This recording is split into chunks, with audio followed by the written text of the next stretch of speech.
Hey guys, I'm Cassandra from Lady Green Ink. I make beeswax candles. I've been making beeswax candles for about 8 years, mainly because they're natural wax, so they don't release any toxins or anything like that when burning. So just thought I would pop on here quick, introduce myself before I start showing you the process of my candle making. Thanks guys, bye.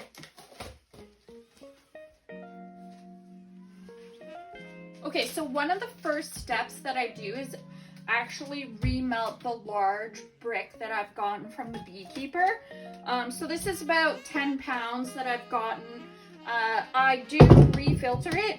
As you can see, there's still some debris in there, which is going to affect how your candle's burnt if I was just to take this large block and start making candles out of it.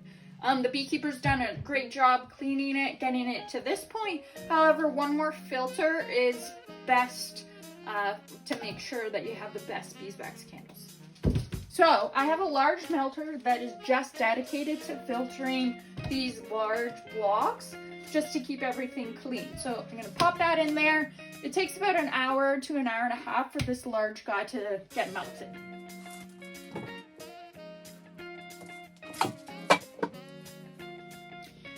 Okay, so now that the large block is fully melted, I'm going to filter it again using a rag and then this blue container. I just use this container because once it's hardened, this size block fits perfectly into my melters. So I just love that.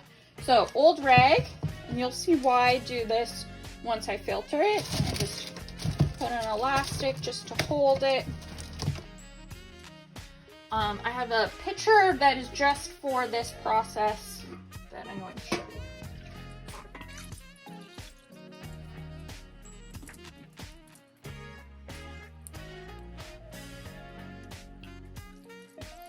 So I'll do this a couple more times till the bin is full, but as you can already see, you can see the debris that's still in there. So obviously, you don't want this in your candle as well. If any of this debris is left in the wax and turned into a candle, this debris here can also clog your wick, which will affect how your candle burns. Okay, we're back. This is a wicking needle. It's just a large needle that you thread the wick through, and then you can thread it through the silicone mold. When I was first starting, I wasn't really using this very much. And I started to realize that it saved my molds a lot. So, thread it through.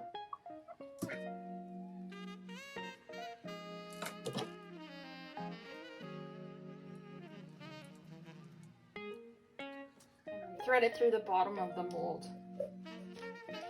Next is you want to make sure your wick is pulled tight. And in the center, I use like these wick stands. You can also use a dowel and a clothespin. You just want to make sure that the wick is tight or it's not going to burn straight down, and also centered.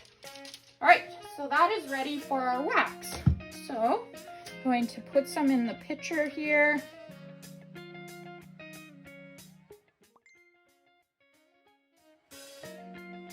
Okay, and just fill.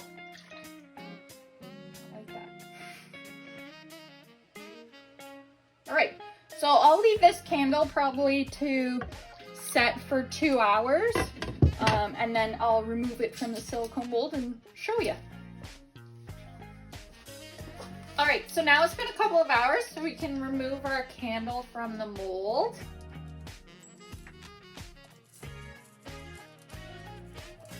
Ta-da! So then trim the wick, and my heat gun is like my co-worker. I use it all the time just to like fix up any imperfections or anything like that. So I would do that and then slap a label on, and there's your candle. Thanks guys.